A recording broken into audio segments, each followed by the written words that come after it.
The honourable member for Cape Breton South. Thank you, Mr. Speaker. Mr. Speaker, my question is for the Minister of Community Services. Mr. Speaker, we know that abuse and The honourable member for Cape Breton South has the floor. Mr. Speaker, we know that abuse in residential care facilities is an ongoing concern. The minister recognized this last fall and said she was shocked by the abuse. My question to the minister: what is the minister doing to prevent abuse in residential care facilities? The Honourable Minister of Community Services. Thank you very much, Mr. Speaker, and thank you to the member for his question. Yes, certainly, I was very concerned with the situations that took place in one particular residential facility. So what I did is I looked into the legislation that was of the day, and unfortunately that legislation was part of the problem. So that is why I actually introduced a bill today that will change the legislation to give the Minister of Community Services more power to be able to step into a situation of that kind and to put temporarily into place an effective management and whatever needs to be done to ensure that the individuals that are living in these facilities, which are their homes, are safe and being cared for. Thank you.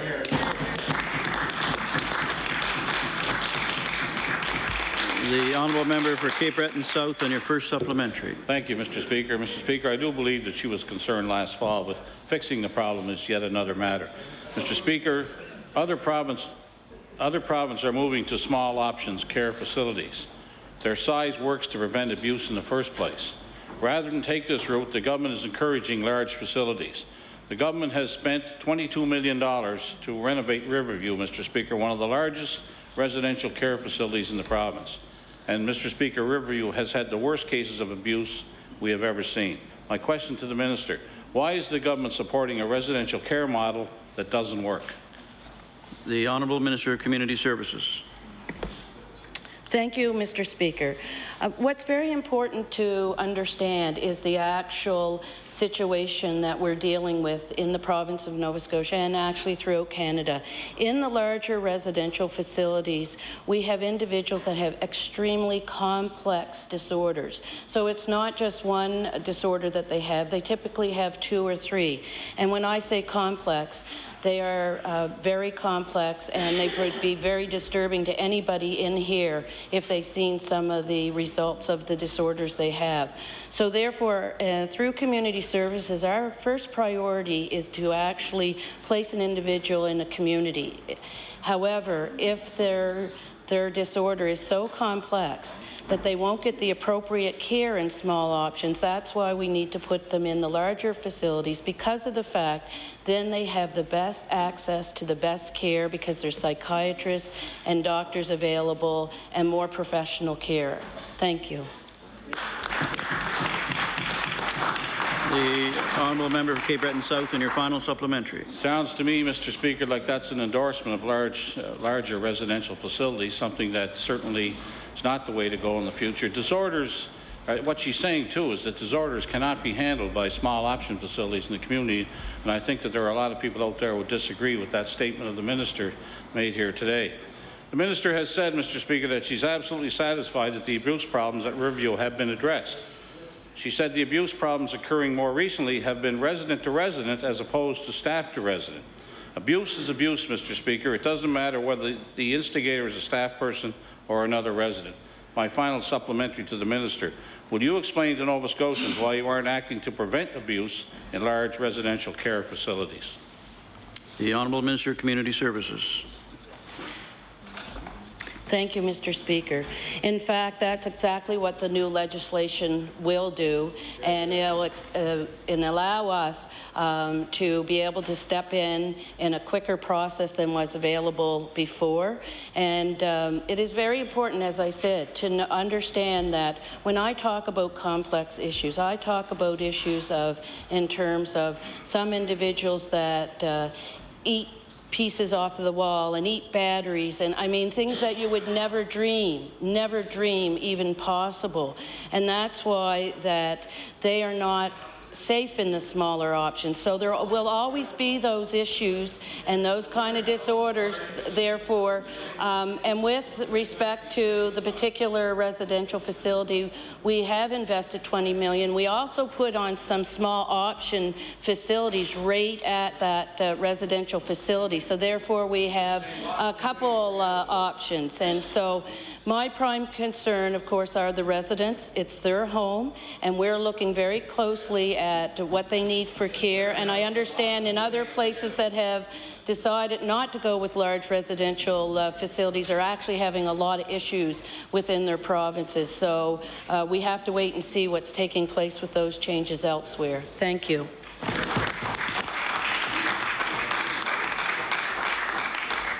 The honourable member for Victoria the Lakes. Thank you, Mr. Speaker. Mr. Speaker, my question through you is for the Minister of Labour and Workforce Development. Madam Minister, you stated in an address to the Halifax Chamber of Commerce earlier this winter that by the year 2014, 18,500 jobs will be disappearing in Nova Scotia, while at the same time 40,000 Nova Scotians will be retiring. The Minister of Transportation and Infrastructure Renewal said back on January 19th in a Canadian Press story that 56,000 jobs will be vacant in the next 5 years.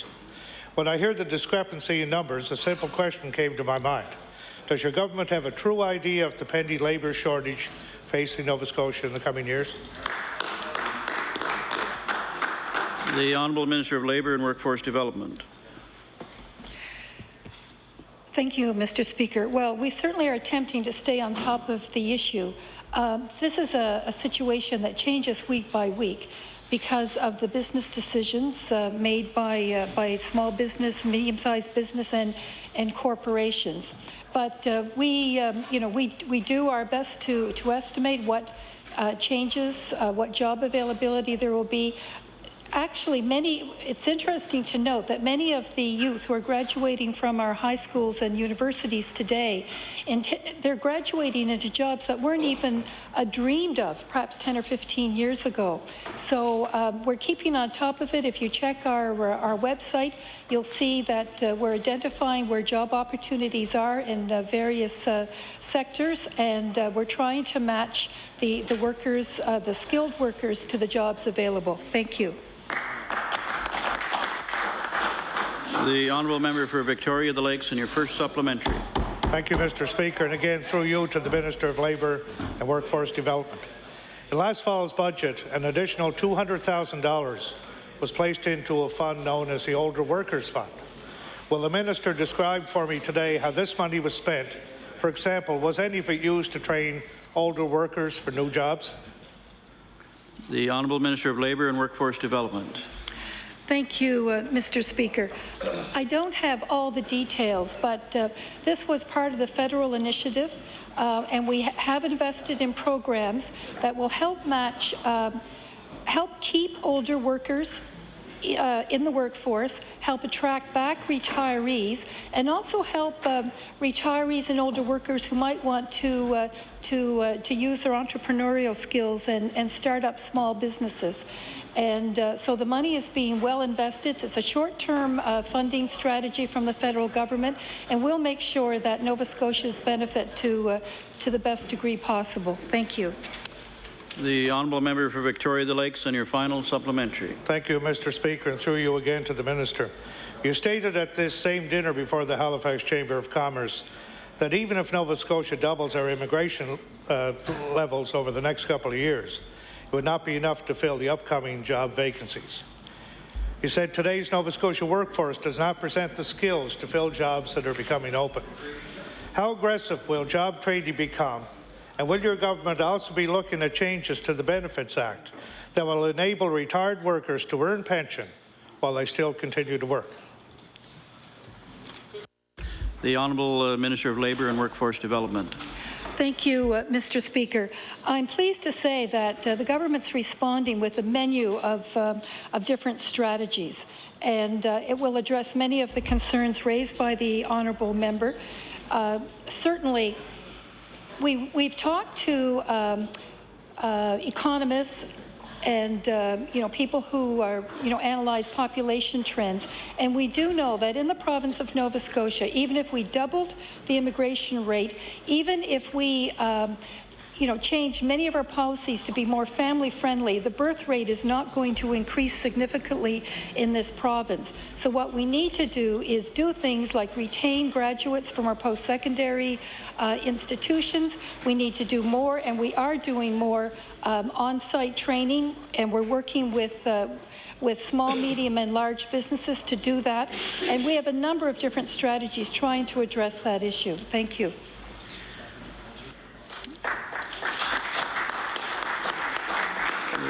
The honourable member for Dartmouth East. Thank you, Mr. Speaker. My question is for the Minister of Service, Nova Scotia and Municipal Relations. Unfortunately, while I agree with her on the bill she introduced this morning or this afternoon, I can't agree with her on everything. And this is one of those. Just over a month ago, the minister said she would need some time to review the URB ruling on the gas tax issue at the border. The minister later told the House that she had read the report and that she would make her recommendations to Cabinet. And since that time, the minister and Cabinet have been eerily silent on that issue. So, Mr. Speaker, would the minister mind telling the House whether she has made a recommendation to Cabinet? The Honourable Minister of Service, Nova Scotia and Municipal Relations. Thank you very much, and thank you very much for the question. And I appreciate that people have been patient. We did receive the recommendations. I did read all of the report, and even though it might have looked quite simplistic with all of the recommendations, making sure that the recommendations that I bring forward and all of the implications have been fleshed out, it's just taking me a little extra time. And I do promise the member opposite, as soon as a decision is made, I will present that decision to the House. Thank you. The honourable member for Dartmouth East on your first supplementary. Well, thank you, Mr. Speaker. And whether the minister has the opportunity to present her response to the House might depend on, I guess, how long this session lasts. And unless, hopefully, we're not talking about the fall session of the House. Mr. Speaker, the idea that the NDP could solve the problems of provincial taxation by moving the border is just ridiculous. It was ridiculous during the election. It's ridiculous now. And the URB said it was ridiculous. The leader of the official opposition said it was a bad idea at the time, and the URB has now said it was a bad idea. My question for the minister is now, having looked at the report and understanding that it isn't a simplistic report, and I would agree with her on that, but they have one very clear conclusion, and that is the artificial border doesn't work. Does the minister now agree with that suggestion by the URB that the artificial border is a bad idea? The Honourable Minister of Service, Nova Scotia and Municipal Relations. Thank you, Mr. Speaker, and thank you for the question. I just would like to repeat that I am taking the time to make sure that I look at the recommendation and all the implications around those recommendations. And as soon as those recommendations come forward and a decision is made, I will make that very public. Thank you. The honourable member for Dartmouth East on your final supplementary. Thank you, Mr. Speaker. I guess what's frustrating for me and for a lot of people is that, all the consultants and the reports and the opinion polls that the NDP can commission all say the same thing. It's a bad idea. And the URB held hearings and said it's a bad idea. In fact, they said that all the evidence suggests it's a bad idea. And so, Mr. Speaker, while the minister may not yet know what she's going to recommend as an alternative, would she now admit that the idea of a preferential tax zone mentioned during the election was simply a crass attempt to get votes in Cumberland North? The Honourable Minister of Service, Nova Scotia and Municipal Relations. Thank you very much, Mr. Speaker. I am not going to qualify that question with an answer. What I am going to say is that I am taking this situation very seriously. I have read the recommendations. I am still working through all of the implications around those. We want to be very mindful of any decisions that we make, that they're good decisions for all of Nova Scotia. And so therefore, as soon as that recommendation comes forward, I will share that. Thank you.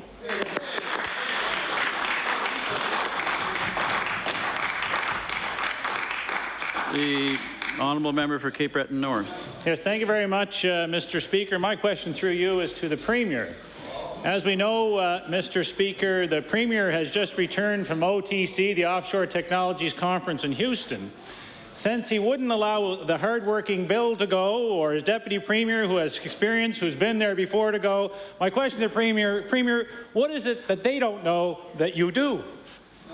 Good question. The Honourable Premier. Well, I'm not sure in which category they want me to start to explain that, but there would be a broad waterfront, I'm sure. Mr. Speaker, I was very pleased to have the opportunity to attend the Offshore Technologies Conference. Of course, it's one of the largest, if not the largest, in the world. And over the course of I guess, Sunday afternoon through until Tuesday morning, we were able to meet with many of the companies and suppliers of companies that have interests here in the province. And as you know, more than $1 billion has already been received by way of offshore revenues in this province. And the promotion of the offshore as an industry is something that I know was important to the former minister when he was in that position. It's very important to this government. We're working hard to try and attract as much new interest to our offshore as possible. It's not a matter of knowing more than other people, Mr. Speaker. It's just a matter of wanting to protect and promote and defend the interests of the province.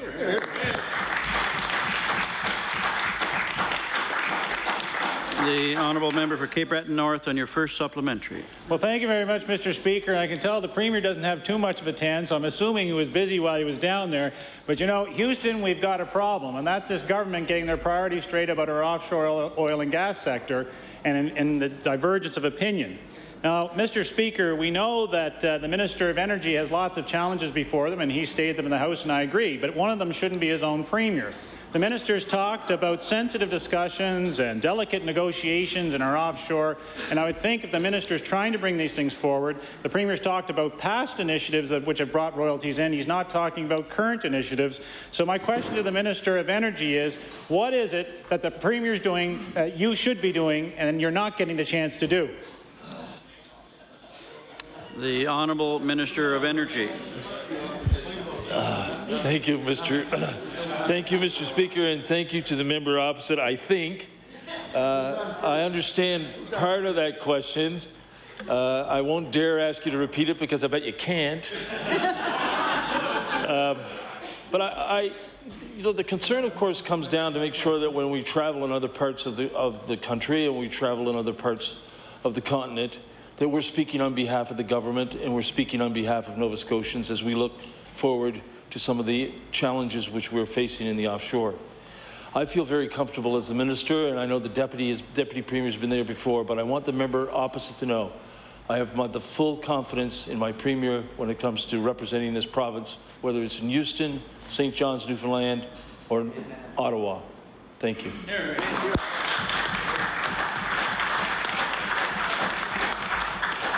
The Honourable Member for Cape Breton North on your final supplementary. Well, thank you very much, Mr. Speaker, and I'm glad that the minister could identify the Premier likes to travel, but we're looking for results for Nova Scotians at this time.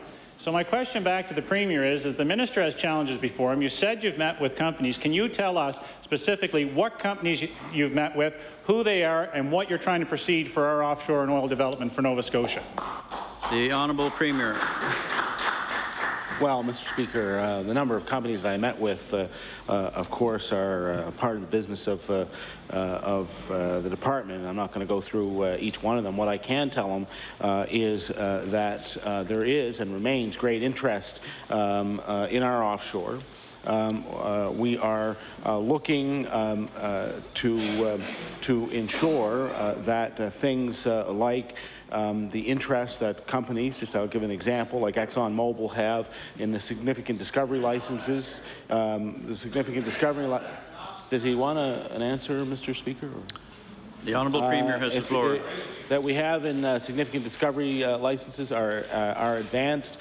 Of course, these kinds of initiatives are are very important, because ultimately it means that there continues to be another tear to the SOAP project. It means that we bring to fruition more of the resources of our offshore, and ultimately that benefits both the interests of the company in the offshore and the interests of the province.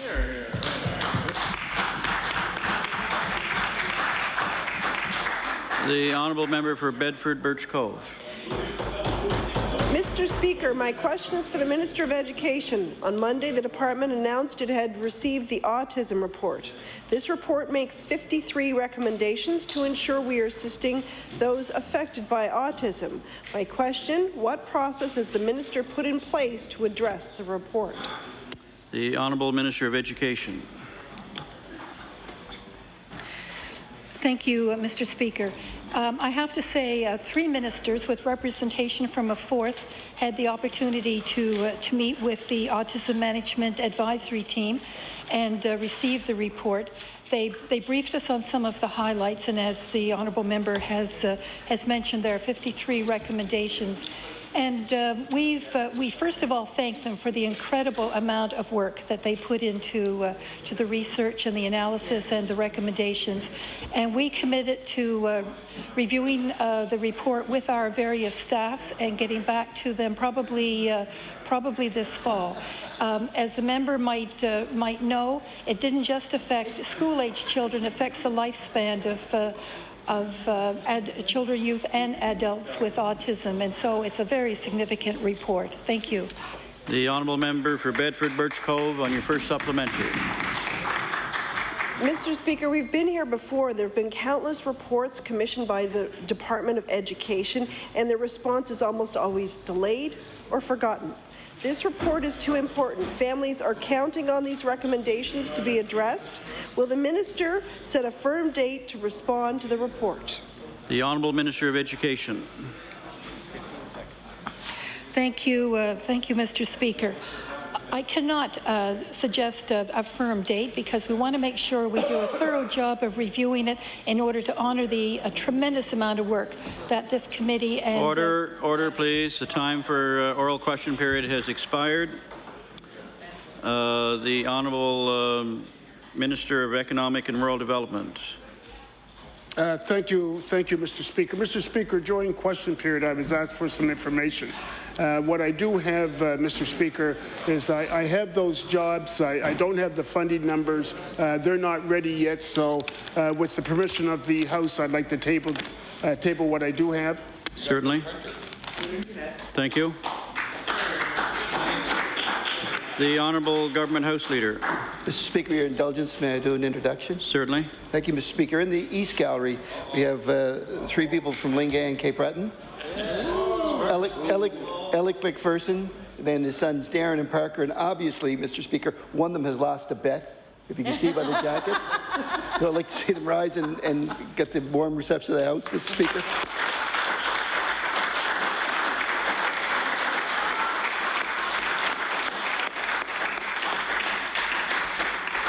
We welcome our visitors here this afternoon. Hope they enjoy the proceedings here in the House. I'll recognize the Honourable House Leader for the Progressive Conservative Party. Yes, thank you, Mr. Speaker. Would you please call Resolution 485? Resolution 485. The Honourable Member for Victoria the Lakes. Thank you, Mr. Speaker. I'm pleased to stand in my place this afternoon to speak on resolution number 485, which states, therefore be it resolved that all members of this House of Assembly urge this anti-business NDP government to put aside personal vendettas and radical ideologies and start working in the best interest of small business, the hundreds of thousands of Nova Scotians who are employed by them, and the economy as a whole. Mr. Speaker, small and medium-sized business is the backbone of the Nova Scotia economy. If you look at the many small businesses in rural areas throughout this great province, employing in most cases local residents, you will see why. Mr. Speaker, the text of my remarks this afternoon focus on the Canadian Federation of Independent Business and the way it is being treated by this government. The CFIB represents 5,200 small and medium-sized businesses in our province. I'm proud to say that until 2004, my small grocery business was a member of the CFIB for over 30 years. And over that time, I have witnessed the benefits to small and medium-sized businesses throughout this province. Mr. Speaker, they are the voice of businesses from one end of this province to the other. From the CFIB website, I would like to provide you with this information.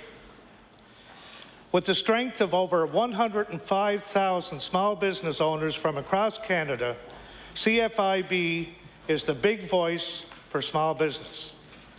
For over 35 years, they have represented the interests of small business community to all three levels of government in their fight for tax fairness, reasonable labour laws, and reduction of regulatory paper burden. Mr. Speaker, let me put this in terms the members on the opposite side of this House may understand. By representing the little guy, who without them would have no voice, it's almost like equating them to a union. You know, together we are stronger. The Minister of Finance criticized the leadership of CFIB, calling their style confrontational, and encouraged its members to dump their leaders.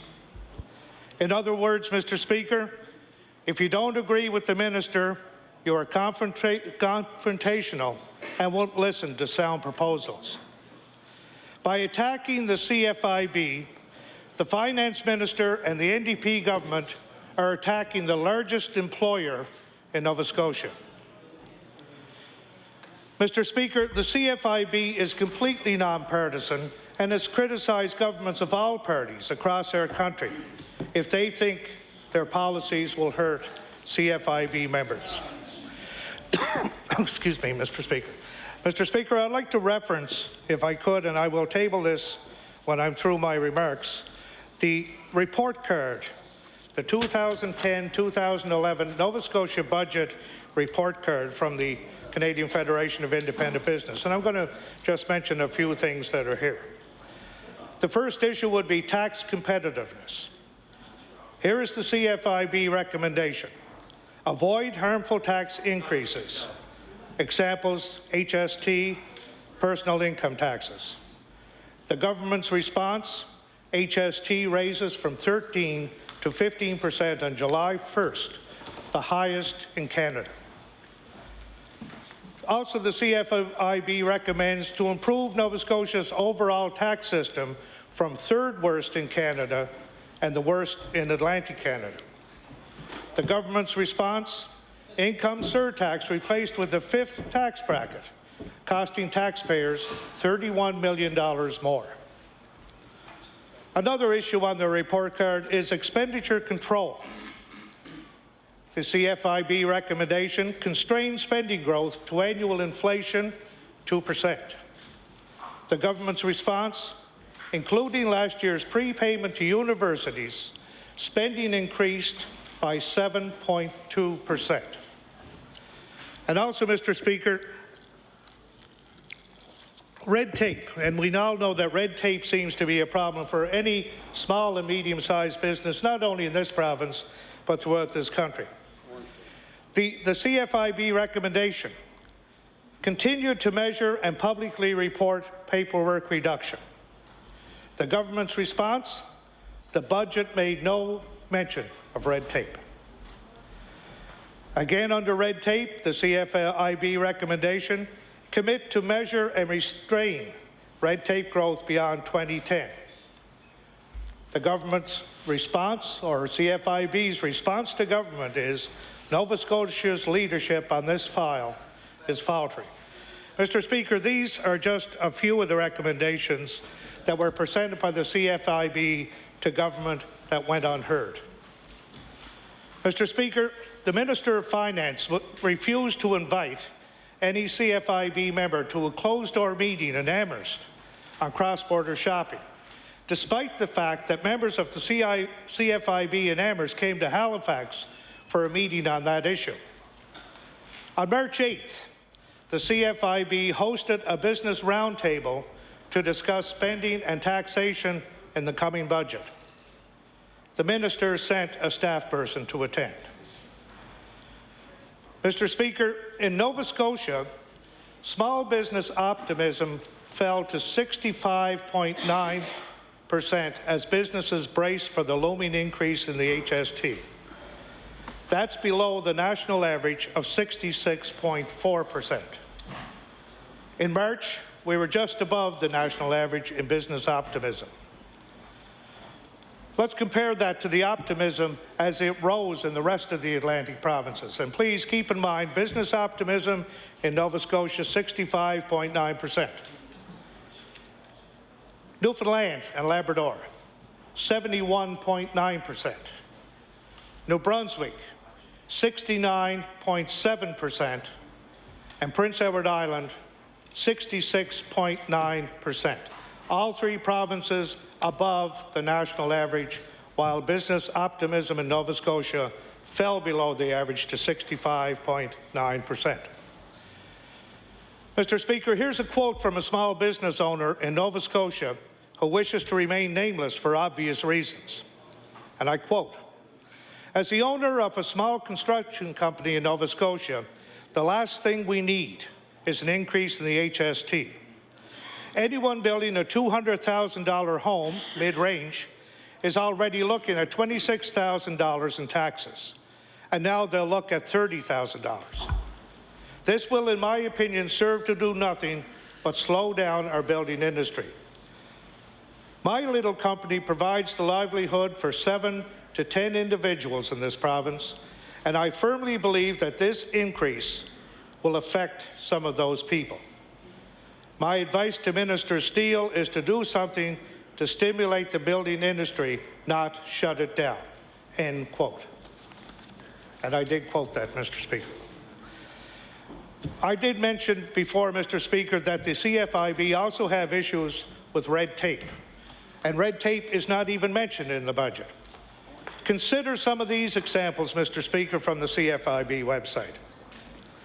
A men's clothing store that provided customers with a cup of coffee being required by the health authority to send employees for food services training. A firm being written up for having the wrong font in its workplace safety manual. A cabinet maker being fined for omitting one tax filing 1 day late after over 30 years of on-time payments. A small hotel needing an environmental inspection and license to relocate its garbage bins on its own property.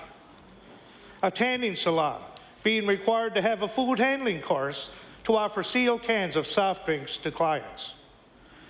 Mr. Speaker, these are just a few of the issues that the CFIB have noted on behalf of their members. And in conclusion, Mr. Speaker, it's long past time for this government to recognize the importance of small business in this province and the organizations such as the Canadian Federation of Independent Business that represents them. Thank you, Mr. Speaker. Thank you, Honourable Member. The Honourable Minister of Economic and Rural Development. Thank you, Mr. Speaker, and I'm pleased to rise in my place this afternoon, and I should add that I rise on behalf of the Minister of Finance. I just want to speak with respect to Resolution 485 and to speak about this government's commitment to small business in the province of Nova Scotia. The Canadian Federation of Independent Business, CFIB, represents the interests of the small business community to all levels of government. And, Mr. Speaker, we, as the government of Nova Scotia, are also concerned about the interests of small business in this province. Nova Scotia has approximately 30,000 small businesses, and our government is proud to support their efforts. We are taking action to ensure that Nova Scotia is open for business and, Mr. Speaker, that we are competitive. We are committed to building a stronger economy, one that will continue to thrive well into the future. To help us accomplish this, we continue to meet with stakeholder groups across the province and recognize their issues. Mr. Speaker, our government developed a 4-year plan to bring Nova Scotia back to balance. We will do this by reducing government spending, growing the economy, while also increasing revenues. The values and priorities of small businesses across the province were central to the measures contained within the budget and in the approach we will take in the months and certainly in the years ahead. And while it's true that no one enjoys paying more tax, Mr. Speaker, restoring the HST to 15% was supported by small businesses in Nova Scotia over other options. In addition, Mr. Speaker, most businesses are rebated all of the HST they pay, so there are no increased taxes on businesses. Our budget will create jobs and grow the economy. The budget contains a number of measures to assist businesses. These include reducing the small business rate, the manufacturer and processor's credit, a continued reduction in the large corporate capital tax, and the enhanced equity tax credit. We also have a significant stimulus spending program. Mr. Speaker, a lower tax rate will encourage small businesses to retain earnings and to grow. The recent small business income tax reduction benefits more than 12,000 companies a year. And the province will spend $113.7 million on the small business rate reduction in 2010 and 11. $500,000 of this amount is due to the rate falling from 5% to 4.5% as announced in the 2010-11 budget. In future years, this rate reduction alone will leave an additional $6 million per year in the pockets of Nova Scotian businesses. Mr. Speaker, we look forward to continuing listening and working with, and I stress working with, CFIB and small business across the province, and to speak to their needs going into the future, today, tomorrow, and many, many years to come. Thank you, Mr. Speaker. The honourable member for Preston. Thank you, Mr. Speaker.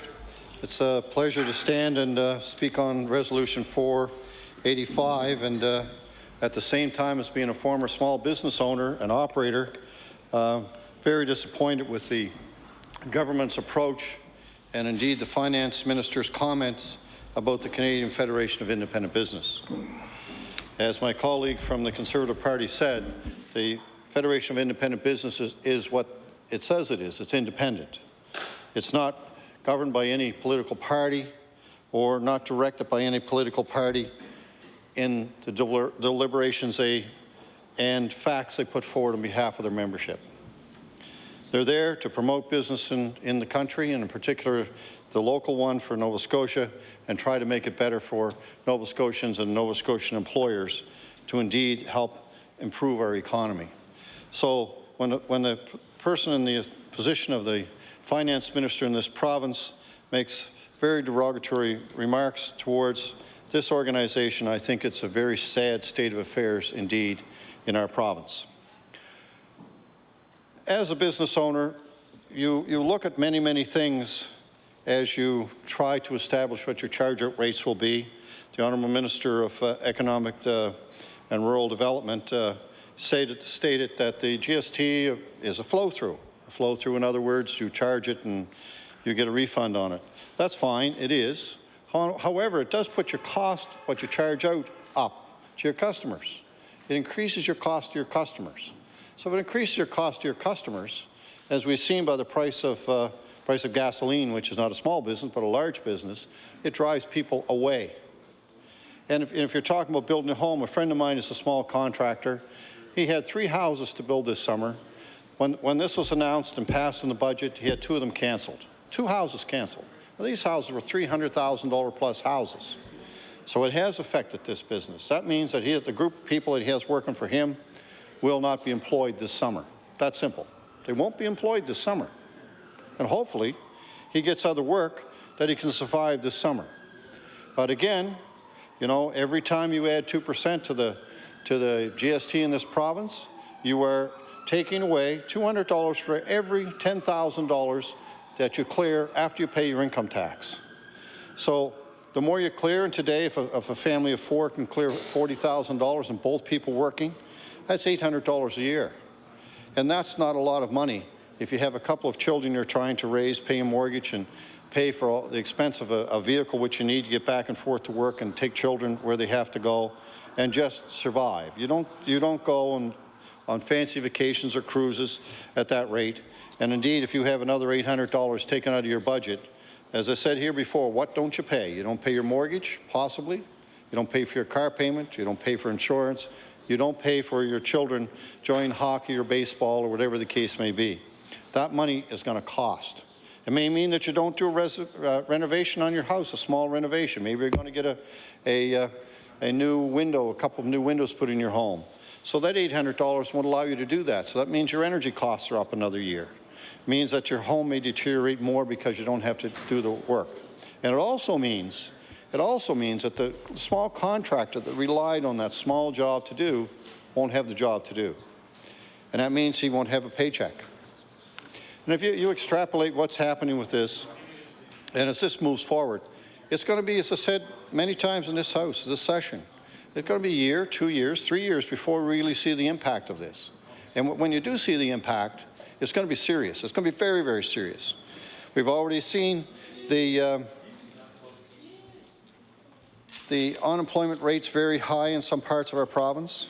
And indeed, full-time employment has decreased in this province, decreased by 5% since last June when this NDP government took office.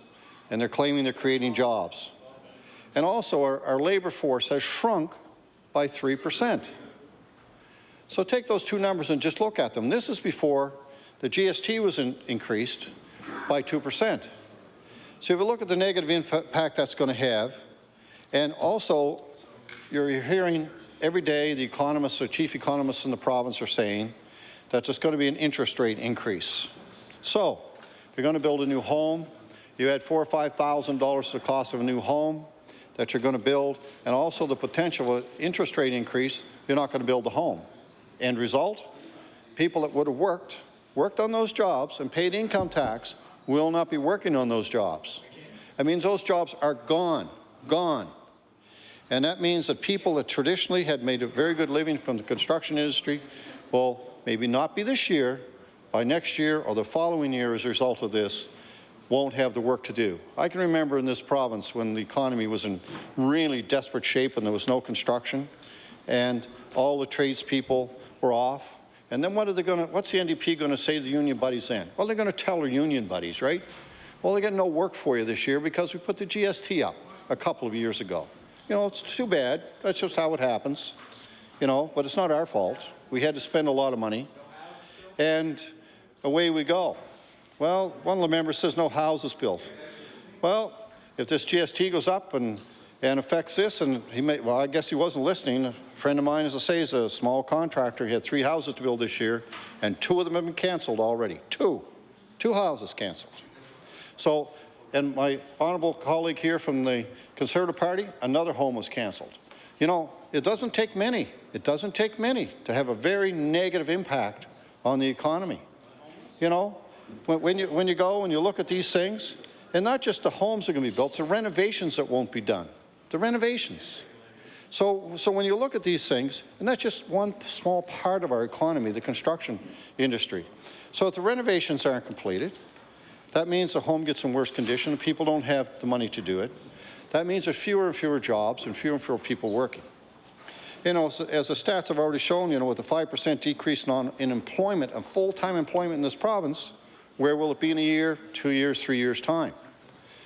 With people getting older and spending less money on new homes and the things that we would typically see, and as the population ages, and you take that into consideration as well, this province is going to be in serious financial trouble. And at the point we're at now, we're taxed probably to the limit, maybe beyond the limit. And where's the money going to come from? Then the government has proposed in their budget that was passed here and supported by them, but not our party, of course. There's going to be no more tax increase you're going to be able to enforce on people and make them pay that way. I already said they're going to reduce the labor force by 10%. I'll believe that when I see it. I don't think their union buddies will let that happen unless there's a lot of people that don't take a job in the province or decide to retire early, and then that puts more stress on the pension fund. So as all this comes together and all these things come in, we could be headed for what we call a perfect storm, as we've seen some things in the weather situation like that. That could be in this province. I certainly hope it's wrong. I'm wrong. But I'm not optimistic that it isn't. And then we talk about, I have to talk about gas prices. I really have to talk about gas prices. In this province, we're paying now between 5 and 7 cents more than they are in New Brunswick. You add 2 more cents. Order, please. There's a little bit too much chatter in the chamber this evening, so I would wish that the members would take their chatter outside the chamber so we can listen to the honourable member. Thank you. The honourable member for Preston. Hope you had a few seconds on my time. That I will. If you add the 2% more for the GST on the price of gas, you're going to be between 7 and 10 cents difference. And you tell a business in this province they can compete with that much difference in the cost of fuel, when the cost of fuel is one of our key expenses, you've got to be living in a dream world, because it's not going to work. I would just encourage everybody to talk to the Canadian Federation of Business and see how they've been treated by this government. Thank you. The honourable member for Inverness. Thank you, Mr. Speaker. This evening we talk about small business in the province. And what this resolution has done is it's called on the government to start working in the best interests of small business and the hundreds of thousands of Nova Scotians who are employed by them. Now, I have to ask the question, who looks out for the interests of small business, small and medium-sized business in Nova Scotia? You know, there are a lot of groups that come to government to have their interests represented, and maybe it is time for small business to start voting as a bloc. Maybe it is time for the owners and the employees to vote for a party who looks out for them. A party that puts their interests at the forefront.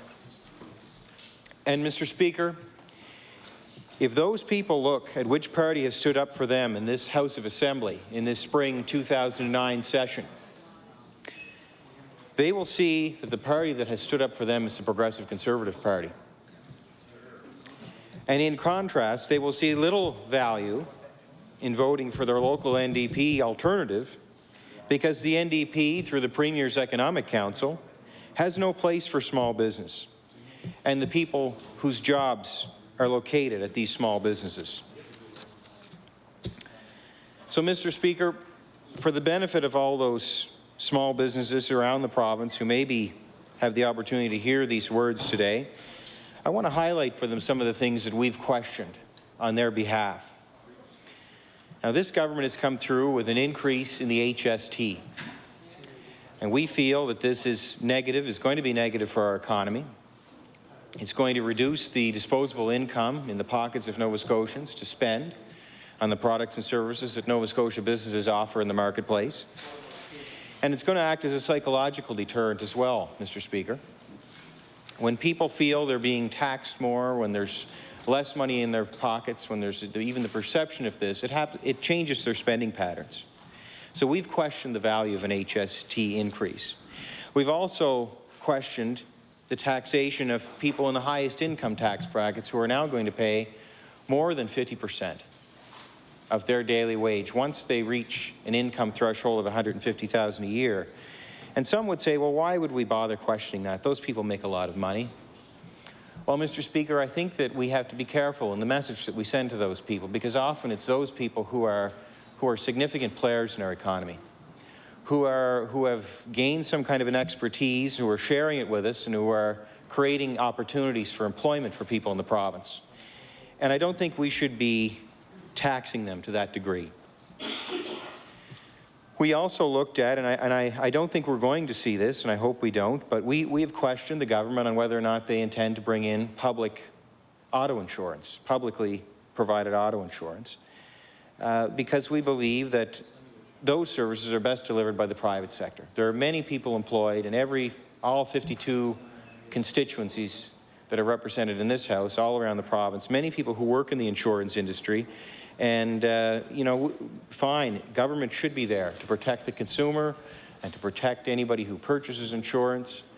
Government should be there to set the ground rules, but we do not believe that government should be there delivering the service. The service is being delivered just fine the way it is. Another thing we questioned was the deficits that have been run. In 2009, from the spring onward, and now with this projected deficit in 2010, 2011.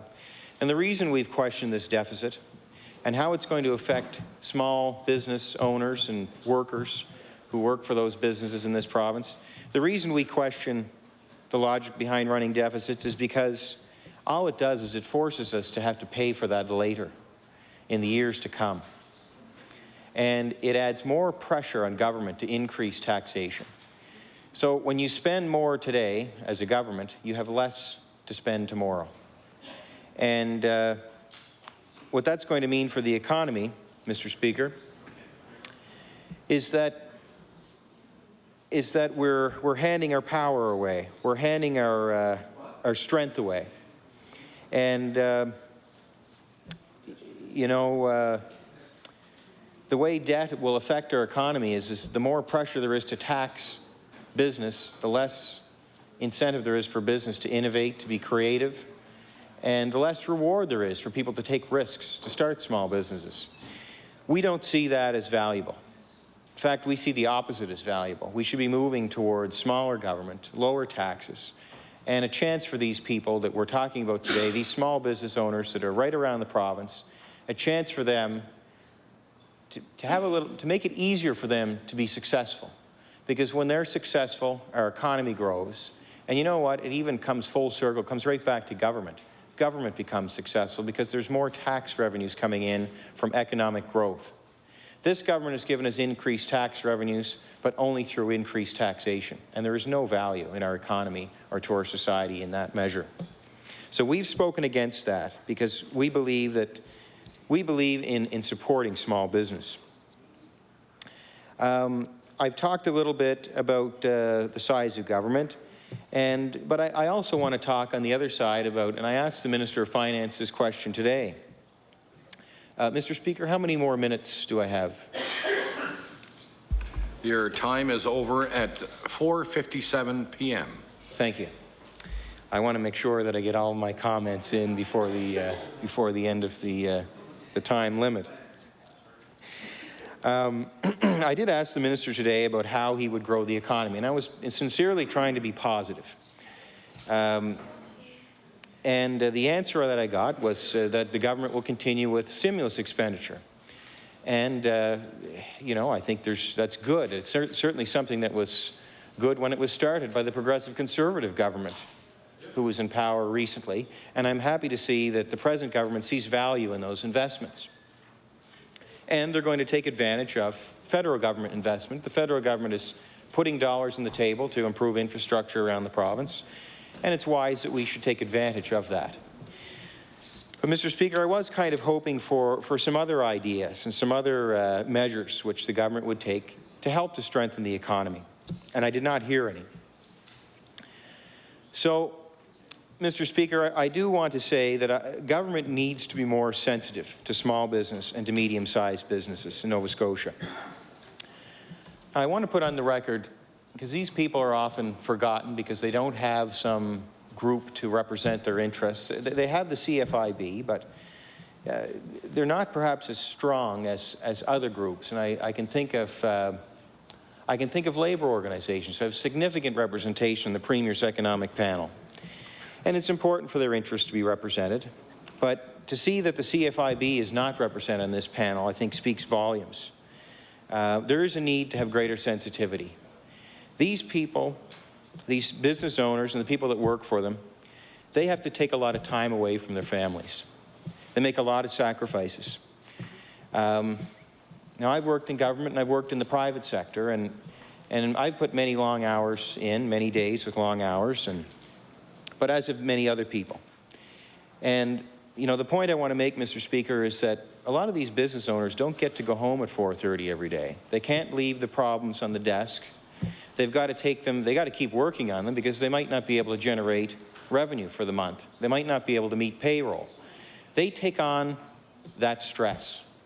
And thank God they do, Mr. Speaker, because only for those people taking on that stress and that risk can we have people employed in those small businesses around the province.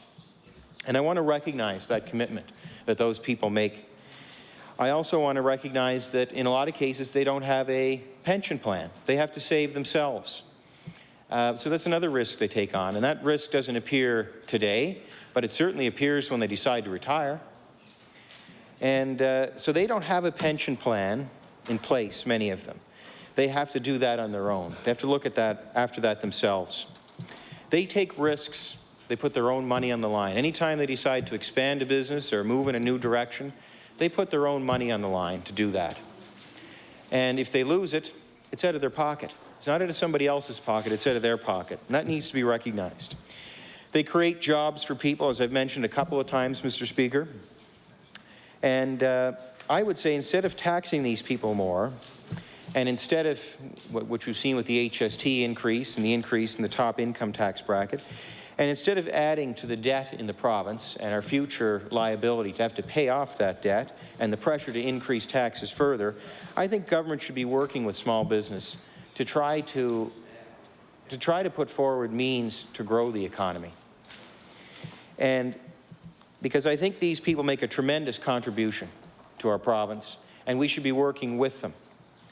So if the CFIB and their members see value in the comments that we've been making over the course of this spring sitting, I would ask them to consider electing a PC government in the next election. And I'm happy to put on these thoughts on paper and on the record, and I hope they have a chance to review those thoughts, and I hope they have a chance to review the Progressive Conservative record in the spring 2010 sitting of the legislature.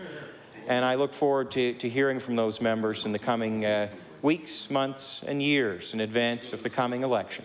Thank you, Mr. Speaker. Thank you. The honourable member for Hammonds Plains, Upper Sackville. Thank you very much, Mr. Speaker.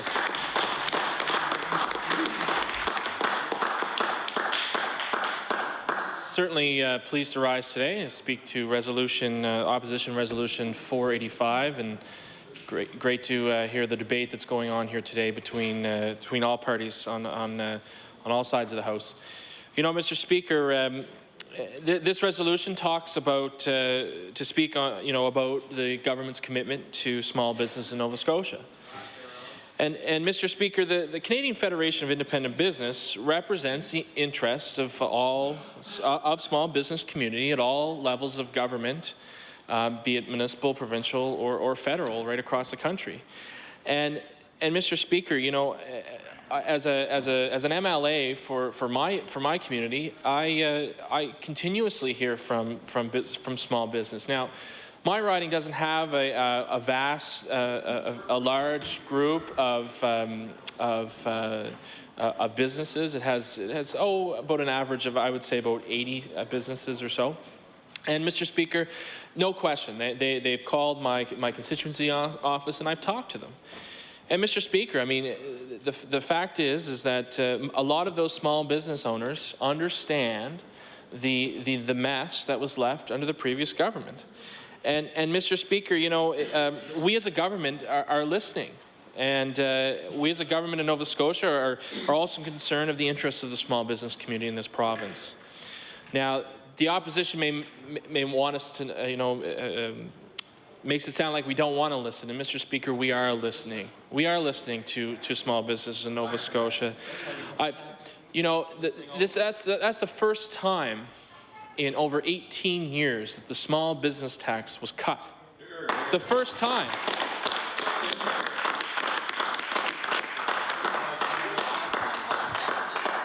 And you know, Mr. Speaker, before this budget, the small business tax was set at 5%. 5%. And now, because of the implementation of this budget, it's now set at 4.5. That's a decrease, Mr. Speaker, and I don't know if the opposition sees that or not, but that is a decrease in small business tax. We know that there are approximately 30,000 small businesses, and our government are very proud. Our government is very proud to support their efforts in creating jobs in this province, Mr. Speaker. We're taking action to ensure that Nova Scotia is open and is competitive for business. We're committed to building a stronger economy. And Mr. Speaker, that just shows you that based on the budget from the budget left over from the previous government and this year's budget, I mean, this is the second largest infrastructure money that's going into infrastructure in the province's history. Second largest. And Mr. Speaker, that is creating jobs. Governments across Canada have a significant role to play in providing stimulus spending to maintain jobs and create new jobs, Mr. Speaker, and that's what this government is doing. The Nova Scotia government is creating jobs, and it's part of that 4-year plan to get our province back to balance. Because, Mr. Speaker, we know when a province is back to balance, we know it's good for the people and the families that we represent.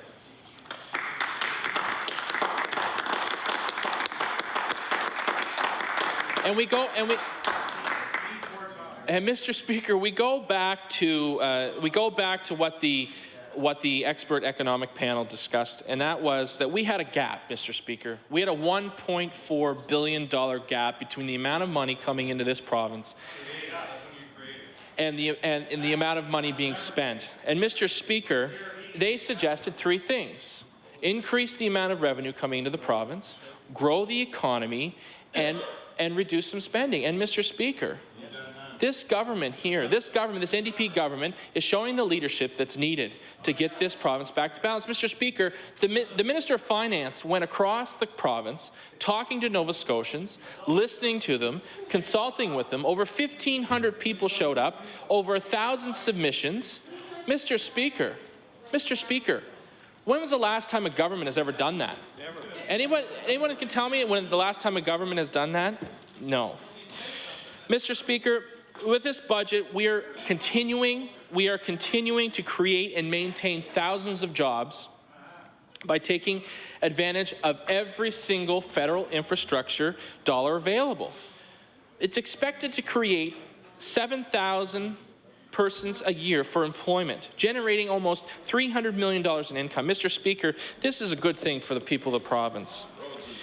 We are taking... You know, Mr. Speaker, I certainly, as I mentioned before, I've spoken to several small businesses in my community. In fact, one of them I did speak to earlier this week. I believe it was on Monday, and he said, he talked to me about the fact that Nova Scotians, we've seen the 15% in the past, Mr. Speaker, and that there needs to be something done. And he told me that this is a government that's going to do something. This is a government that will ensure the best future for the people of this province. And Mr. Speaker, you know, we talk about growing the economy, we talk about creating jobs. And Mr. Speaker, it's just a testament to the amount of work that this government is doing, especially with the Minister of Economic and Rural Development. The Premier going to various parts of the world to bring business to Nova Scotia. And Mr. Speaker, that's what Nova Scotians wanted. They wanted leadership. They wanted the jobs to come to Nova Scotia. And I'm certainly glad to be on this side of the House. I'm certainly glad to be on this side of the House. You know, and we hear about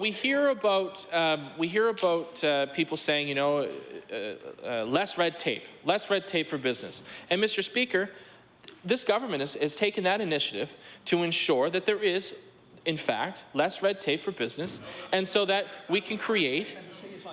And the CFIB complimented that. They complimented the fact that this government is taking the initiative.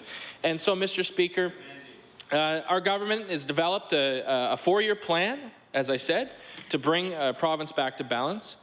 We're doing that, as I mentioned, through reducing government spending, growing the economy, and also increasing the amount of money coming into the province. You know, Mr. Speaker,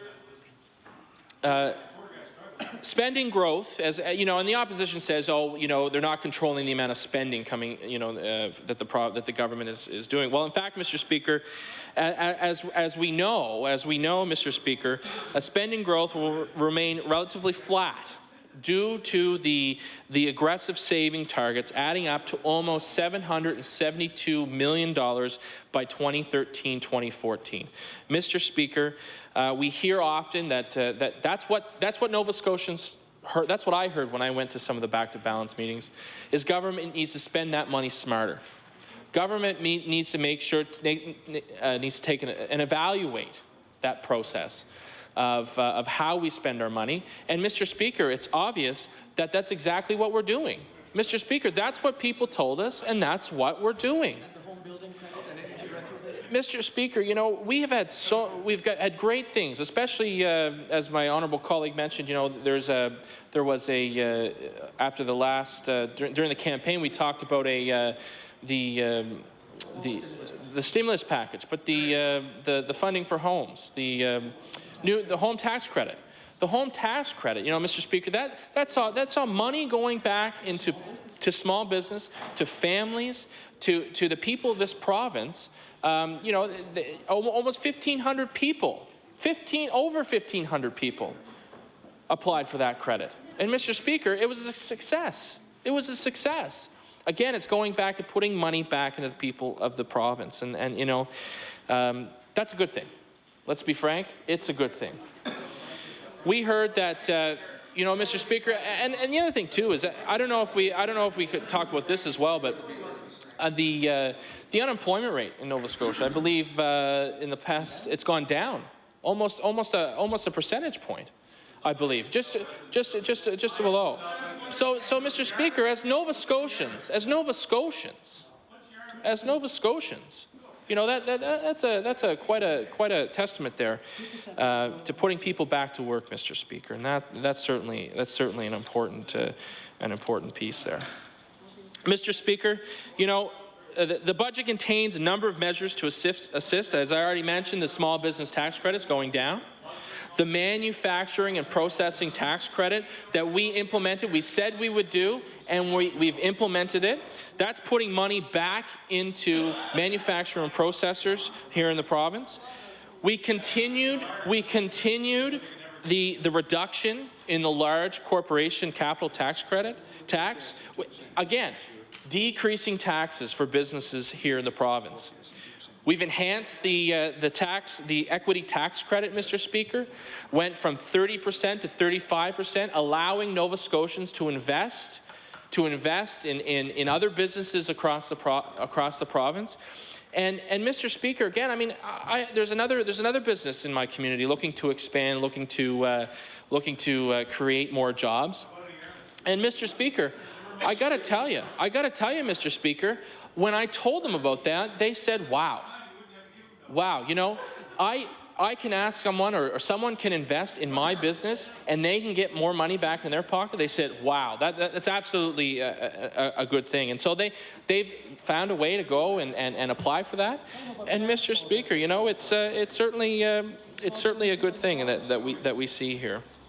You know, Mr. Speaker, we talk about lower tax rate, and the lower tax rate that we've talked about here and the many initiatives this government has taken is lowering taxes for businesses, small businesses, to retain earnings and growth. The recent small business income tax reduction benefits 12,000 companies annually. 12,000 companies. I mean, that's a lot of people that's being affected, Mr. Speaker. And the province will spend $113.7 million on a small business rate reduction this year alone. $500,000 of this amount is due to the rate falling from 5 to 4.5%.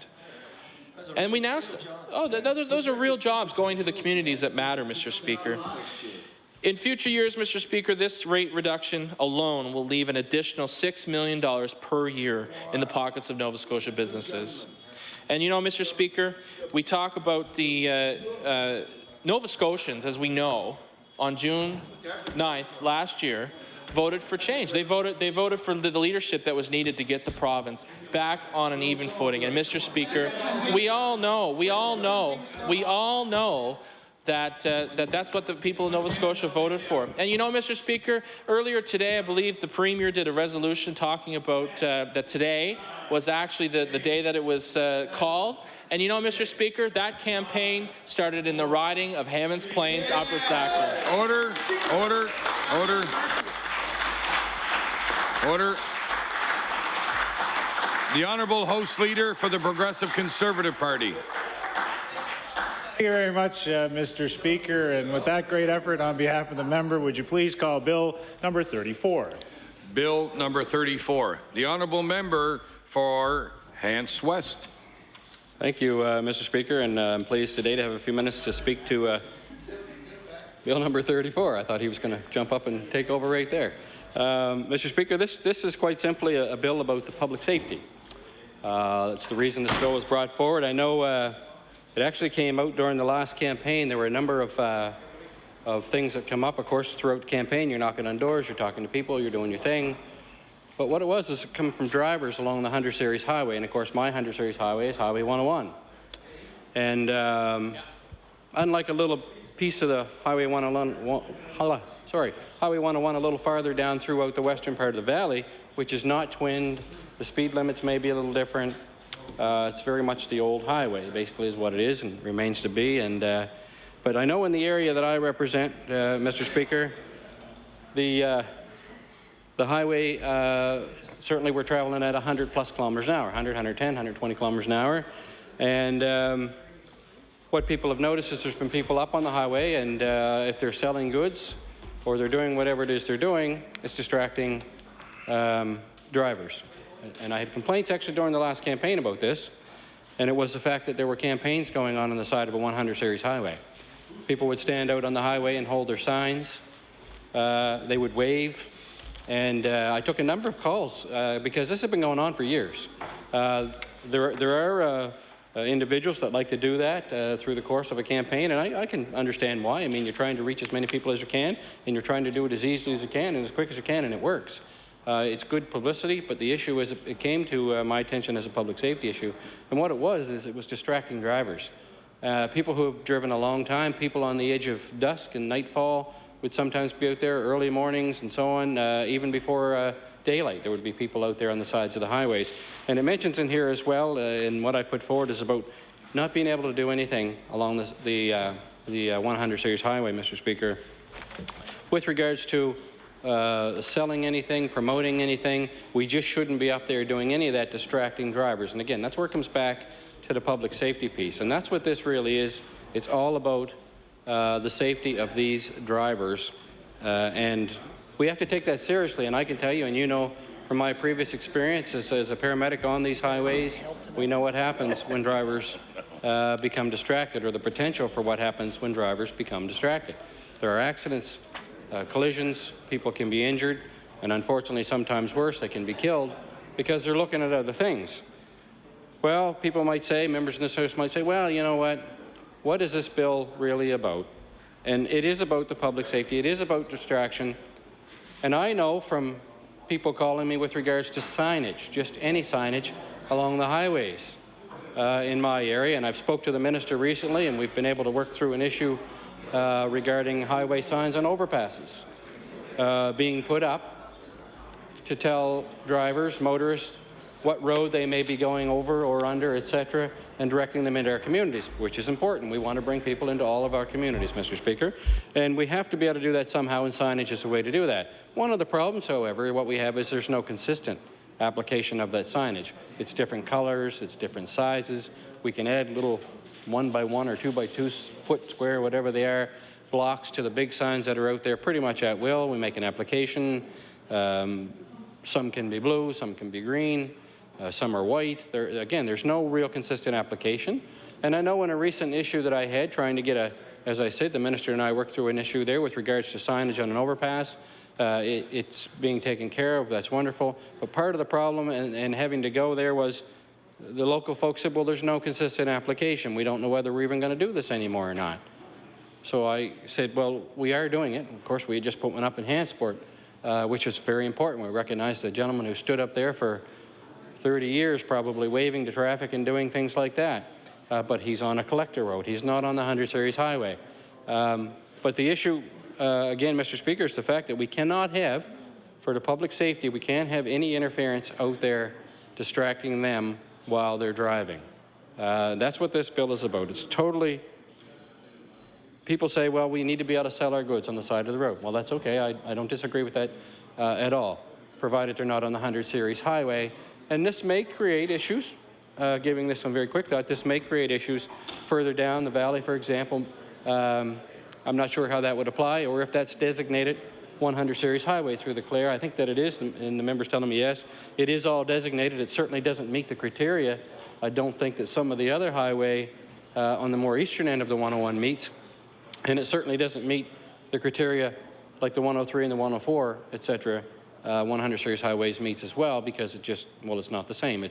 It's a different class of road, in my opinion. It's a 2-lane highway with speed limits that don't allow, and certainly there are no passing lanes that I can recall. It's been a while since I've been down through there, since last fall. There aren't much in the way of, good language, there isn't much in the way of protected passing lanes once you get past that last big hill, I think, as you approach before you come into Annapolis. There's a couple, and other members would know it much better than I. But maybe there is room to amend in certain areas of this 101 highway and certain 100 series highways that come to that point. And I know maybe through Cape Breton, the 105 is fairly similar. Actually, there would be spots along there that may as well need to be considered, where you could sit and park and sell fish or apples or whatever your product may be, Mr. Speaker, because I realize the importance of small business. We just heard an awful lot about small business, but it didn't speak to the true realities of small business and what we're doing for them. And this is by no means an effort to discourage those type of vendors who would be out there doing the agriculture sector, doing their business and selling their goods, regardless of what it might be. This doesn't take away from that at all. And I think that the majority of that, living in the valley and seeing where fruit and vegetables are grown and apples and so on, a lot of these types of sales, fish as well, they're generally done within the communities, within the towns, on some of the side roads and out of parking lots, and so on. So I think that there's great opportunity, but for that to continue. And again, I want to be very clear that I'm not discouraging anything or any one small business being out there, any farmer, anyone that would like to be out selling their goods, but not out there in the 100 series highways where the classification of road is 100 series. And again, I would argue that some of them, although named 101 highway, some consideration may once again need to be given to that, as well as that 105, I think it is, as you approach through Cape Breton.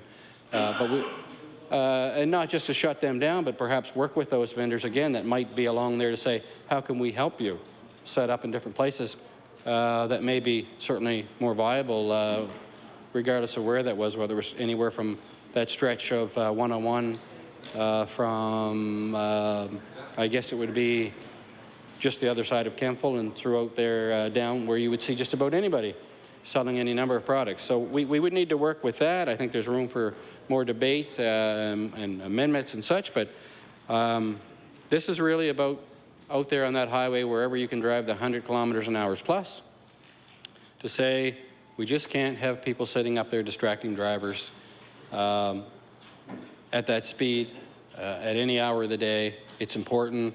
And again, from someone who worked for many, many years, having to witness some of these things, there are many things that allow us to take our eyes off the road, whether it's other vehicles, whether it's a beautiful picture, a sign on the side of the road. And this goes back to that argument about the consistency of signs and how close you can have signage to, how close you can have signage within your towns to highways and along any stretch of highway, actually, in 101 and 104 and the 100 series highways. We have a rule in place where you have to be something like 1,000 meters or 1,000 feet or whatever that is back off of the road. And the reason for that behind that apparently is because of the distraction. Well, if you have no consistency on what that looks like, you could have distraction in many ways. There's no consistency on even what the highway, the Department of Transportation signage looks like. That is also distracting in some places as you make your way through. It's not put out there. The farther you put it back from the road, the farther back you have to look, and again, taking your eyes off the road. But this is public safety, not only for the driver, but the public safety of those people that are out there on the highway selling or waving or whatever it is that they're doing. In this province. Well, the Rotary, as one member just mentioned, that's not a 100 series highway, so I'm not picking on the Rotary. I'm not picking on any town roads, and I'm not picking on any collector roads or anywhere like that that's secondary to the 101 highway. And I'm referring solely to that 100 series where the speeds are high, where it only takes a second to flinch on that wheel, and you are distracted either across the road or off the road or into something. And as I said before, we all know the outcome of such incidences, and hence the reason. And again, you know, even though all those years on the road and seeing this thing, it wasn't really something that was on the top of mind for me, but it was brought to my attention as it was approaching dark. Actually, was when this happened, and the folks are still out there doing their business or waving or doing whatever it is that they want to do on the highway, and distracting, and it created a scare for the driver is what it did on a couple of occasions. And these folks were a little bit elderly, but not that that really matters. I don't think the age matters at all. It's still a distraction.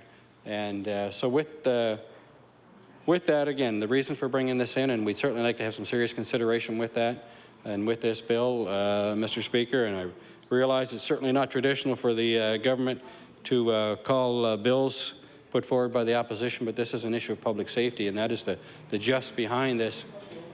And I would seriously like to have some consideration given to it. And I know the minister is sincere in the work that he's doing as a Minister of Transportation, and he states that not only in this House but outside this House. And I think that the people that are being served and being looked after by what it is he's doing would agree with that statement. And I look forward to his comments if he in fact is going to comment today. And I know he's a little under the weather, but I hope that he has a few minutes to comment. And with those few words, Mr. Speaker, I will take my seat. Thank you. I will now recognize the Honourable Minister of Transportation and Infrastructure Renewal. Thank you, Mr. Speaker, and I thank the member opposite for trying to let on he's going to help me through my medical challenges.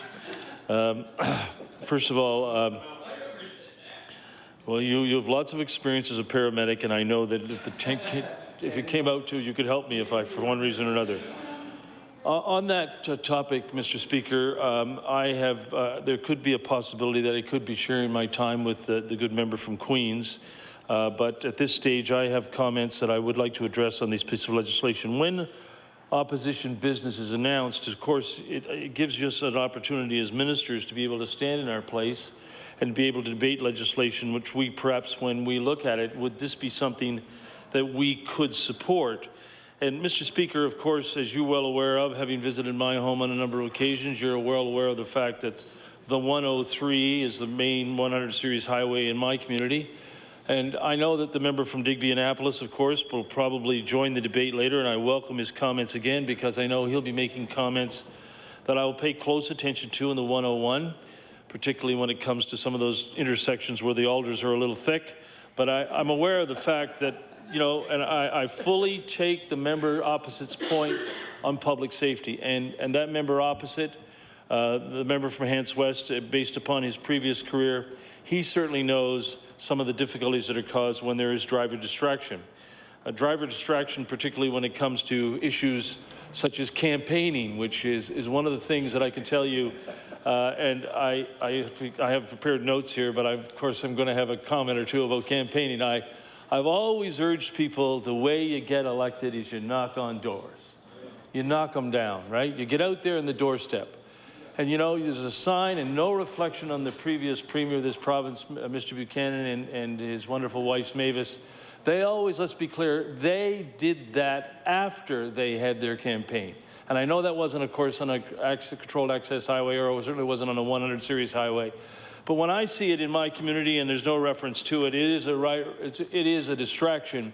But I can tell you, having been through a few elections myself, when people see campaigning taking place in that form, they look at it as not a distraction, but desperation, in terms of the fact, particularly when we look at the need to make sure that when it comes to signage, signage is in a safe, responsible place, whether the sign is in the hand of a campaign worker or the sign is in the hand of a candidate or a member of the family. That's no way to make sure that you're going to get yourself reelected. But I want to just highlight a couple of important things about 100 series highways, and it's important that we get some of these comments on the record, particularly when we look at, as members are aware, some sections of 100 series highways in Nova Scotia are controlled access and some are not. And that's, of course, based upon the fact of safety reasons as determined by the Department of Transportation Infrastructure Renewal. There are busy intersections. There are sections of 100 series highways, and I know the member from Digby-Annapolis will take me on a tour of his constituency as he looks at these things. But safety remains paramount on our highways, and that's why we have designated controlled access areas. In the community that I'm fortunate enough to represent, I'm well aware of the fact that because of the fact as the 100 series highways makes its way down the coast, there are times, and I've been given the example of particularly of a specific one, where there is a fabulous yard sale that is held on a section of the 100 series highways. Everyone knows that that yard sale is there. It is one of, if it could be appropriately put, it is one of the tourist attractions, but it's one of the attractions that the locals look forward to visiting. To get to that 100 series highway, you have to go up that driveway to that yard sale. Now, if I read carefully this, and I know I'm not doing clause by clause, Mr. Speaker, but the second clause says, no person shall solicit, offer goods for sale, or engage in any other activity designated. Now, that is a concern. So now we're going to have a situation where a local entrepreneur who has a legendary yard sale business is suddenly going to be shut down. If we look at the letter of the law when this particular piece of legislation, as well-intentioned as it might be, it would seem to me that when we're looking at initiatives of the nature that I've just mentioned, that particular yard sale specifically, we're looking at the fact, is that a danger? People know where it is. If the signage is appropriate for the area, that is also a warning, or a warning is the wrong way to put it, that you're coming to a yard sale. A word to the wise that down the road is one of these fabulous yard sale signs, which says, of course, there's an attraction ahead, and that is an attraction ahead. I want you to know also that recently I had the opportunity to be in Pictou West, and when I was in Pictou West, the member for Pictou West, of course, was giving me one of his usual road tours, and I had the opportunity to look and visit an antique shop in Pictou West. And the concern that I had, because at one time that was the main road to the Pictou Ferry, it was a road that my wife and I always like to stop by. My wife was an antiquer, if that's the appropriate expression, and my home is a recognition of that fact. But when I stopped in to see that antique shop, the question, of course, arose, no one's coming to my door anymore because I don't have any signage. The example, of course, we've talked about many times. I know the member opposite is aware of this too. And I do thank you for drawing recognition to the fact that I believe it was the overpass in Eller's House, is that correct? That's an important sign, particularly for that. And of course, I'm looking forward to meeting the waiver. And I want to recognize the member from Kings, who and the Minister of Service Nova Scotia, who brought that issue to our attention. But when it comes to signage, it's appropriate that we recognize the fact that people have to know ahead there is a certain attraction. And ahead means, of course, whether that's on an access or a controlled access highway. These sections of the roads are there for public safety reasons. And I want the member opposite to know that hundreds of thousands of motorists, as they travel across this province, they want to have the opportunity to go to a yard sale. They want to have the opportunity to go to an antique store. They want to have that opportunity, and it's important with appropriate signage in the appropriate places. There is a safe way to get off and on the highways in these various areas. Section 22, as I return to my prepared notes, and I thank my staff, I'm actually going to rely on them for a moment here too. Section 22 of the Public Highways Act prohibits the selling of goods on or within 45 meters of a controlled access highway. After all, that makes sense when we have a section of a highway such as the 101 or the 103 in this situation. I'm sure it's probably true in other parts of the province where we have 100 series highways. When we look at the fact that you have the opportunity to make sure, thank you, we are under the impression that, of course, we're looking at the importance of making sure people are aware of where there is certain attractions that they should be able to turn into and see. You know, when it comes to the matter of signage, and I think it's important that I get on the record on the matter of signage. I am fortunate enough to have a summer cottage on Prince Edward Island. And I see the member opposite nodding, and I know he knows where I'm going to go on this particular thing. You know, probably there are no more intersections and crossroads per capita than any other place in Canada, at least, I was going to say North America, than Prince Edward Island. I mean, when we look at the settlement patterns of Prince Edward Island, it reminds me of Pictou County. There's a crossroad everywhere because nobody wanted to live next door to anybody else. Now, I don't know what that says about the Irish or the Scots, but that's an example of the settlement pattern. When we look at the signage policy, and Tyann's has been involved with me on a number of occasions on this issue, when we look at the signage policy on Prince Edward Island and how it's administered, that is, after all, the way we should be doing business in this province. Because when you come to a particular intersection, as you come through, the signage is consistent, it's clear, and if you look at that sign and you say, if you turn left at this intersection, it's 5 kilometers to Mary and John's Antique Shop. And of course, when you get to Mary and John's Antique Shop, they have their very attractive sign on their own property. But the issue of signage remains a concern, whether it's in controlled or access highway, because we're looking at the fact people want to know where they're going. And that's the issue, and I know the member opposite, and I've heard the member from Saffron-Cobequid talk about this previously too. I'm aware of the fact that when one of the issues comes forward, when people are making mistakes on the highways, they're at the last minute, without warning or without the aware of the signage, they're making a decision that they're going to turn this way or that. And I know the member opposite, as the member from Saffron-Cobequid pointed out to me recently on a trip to Cape Breton, where he pointed to a number of occasions where an accident had happened here, an accident had happened there because of last-minute distractions, because of last-minute decisions. It's important when we look at the topic of public safety that I put this on the record, because I want you to know, as along with the previous minister, there have been a number of steps to improve road safety in this province. The members of the House are aware of them, of course, including banning of handheld cell phones, stronger and expanded penalties for street racing, legislation to protect emergency workers, and doubling the fines for speeding in work and in school zones. Those are all part of making sure that we continue to have the safest highways possible with as few accidents as possible. And I understand the intention of the bill. I truly do, and I compliment the member on the need for more public safety when it comes to using of the roads. But it is also important to recognize that in some communities that we have in this province, smaller communities particularly, they count very heavily on their gas stations, their restaurants, their small businesses, their antique shops, so that people can get in and out of driveways in as safe a fashion as possible. I will admit that there are some areas where there are concerns about controlled access highways that remain concerns. But the problem that we have, of course, is we need consistent signage. We need warnings when it comes to certain intersections. But in certain other areas of the province, whether it's controlled access highway or 100 series highway or not, we have to make sure that people are aware of the fact that they are going to have the option in their community to continue to do a business, a yard sale business, for example, or in some other communities, and I'm aware, of course, in certain Lions clubs around the province, there is fundraising that takes place. Now, I mean, I'm not saying that we should suddenly have a road toll in the 100 series highways.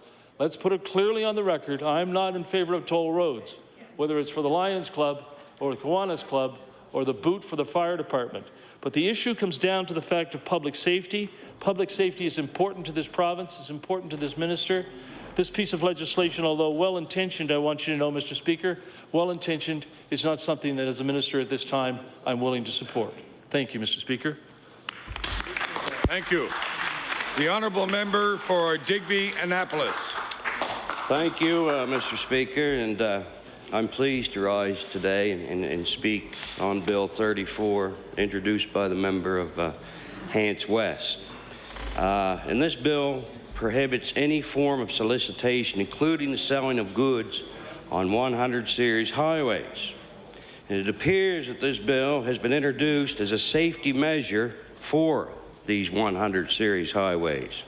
Well, Mr. Speaker, I couldn't agree more. I believe the first thing, because the minister just spoke over there, and he said he believes that safety is our concern.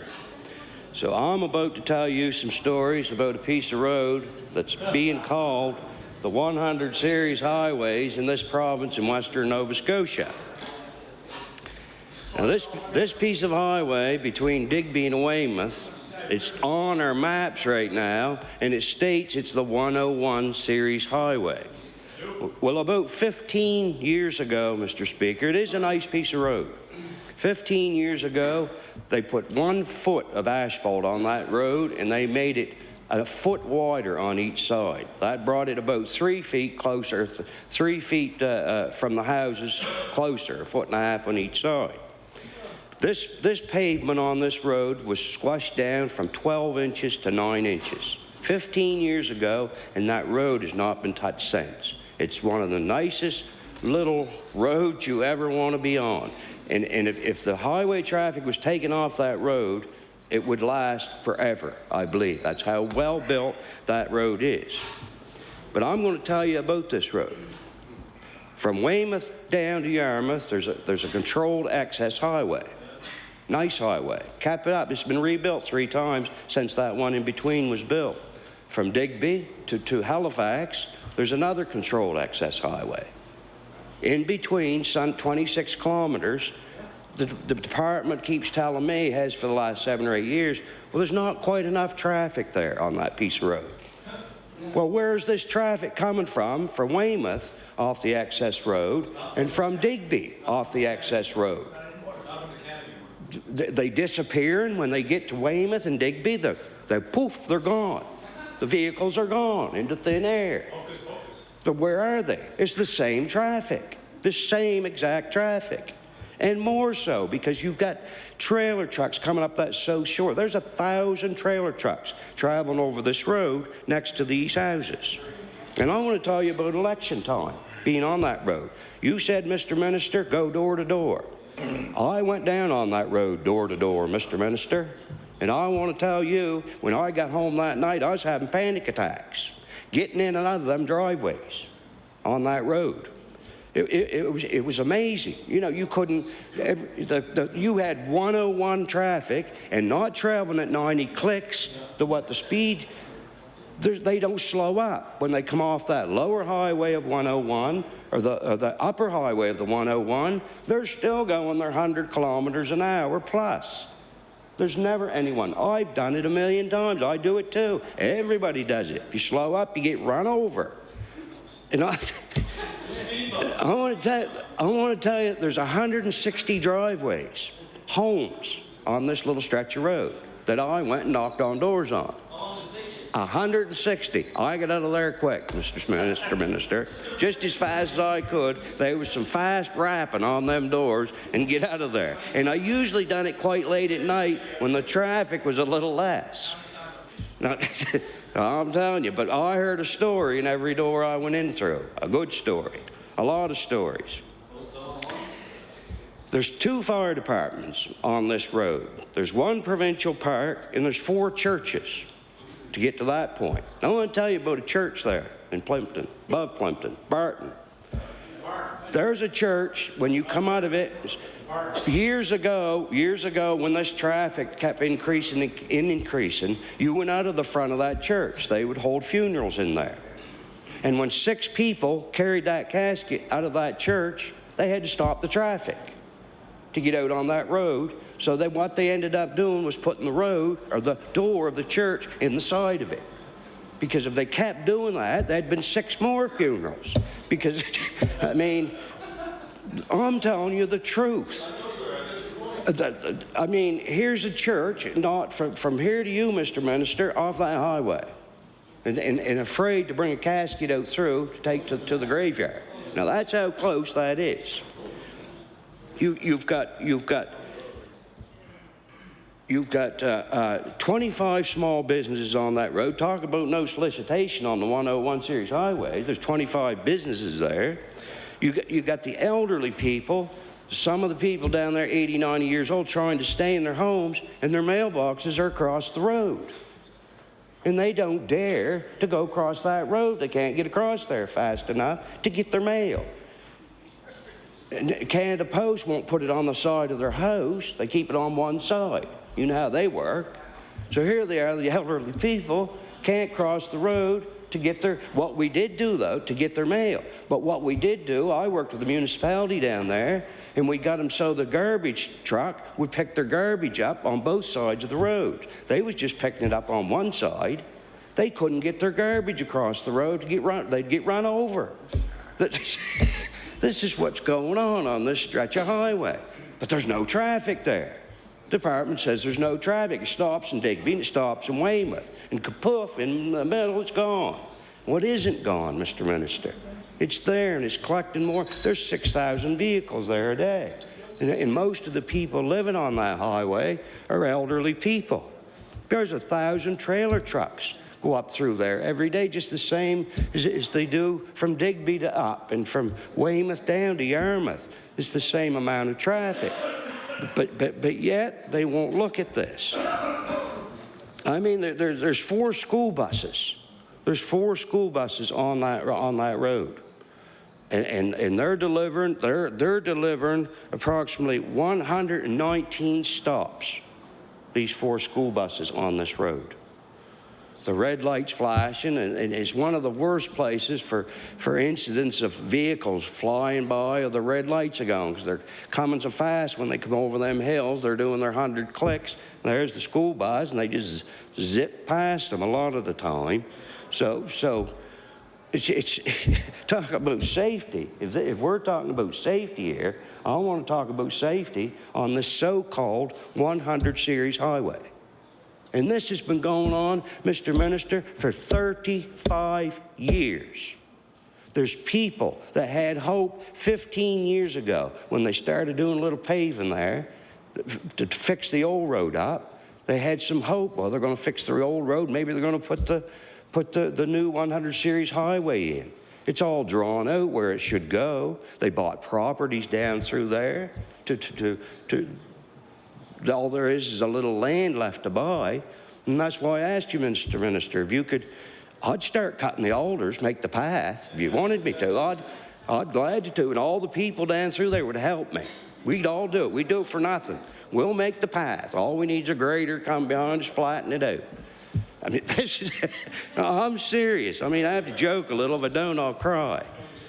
Because it's serious business. We're talking about somebody standing out beside the road with an election sign. You're worried about them. Get down there and live there. Get down there in an election and see what's going on. I know what's going on. I live it and I hear it every day. But on that road, there's 580 uncontrolled accesses. 580 in a 26-kilometer space there. Now, you're talking about the odd controlled access on the 103. There's 580 different roads. There's gravel roads. There's the church roads. There's any little side road. That's the count down through there. They've been counted, and that's how many accesses there is down through that area. So I don't know what more I can say. I've said it for 7 years in this House, going on 7 years, and I've probably told this story before, Mr. Minister, before you was even Minister. But I don't know how many more times I'm going to tell it. I'll probably tell it till I stay here. And I did say once that I was going to stay here until that road was done. Now, that may not work out. That may not work out. But I'll tell you one thing, if I'm not even here, I'll never leave the Minister of Transport alone, whoever that may be, because I'll fight for that road. I think that's one of the biggest concerns in our area for safety for traffic is that so-called 101 from Digby to Weymouth. And I truly, truly mean that.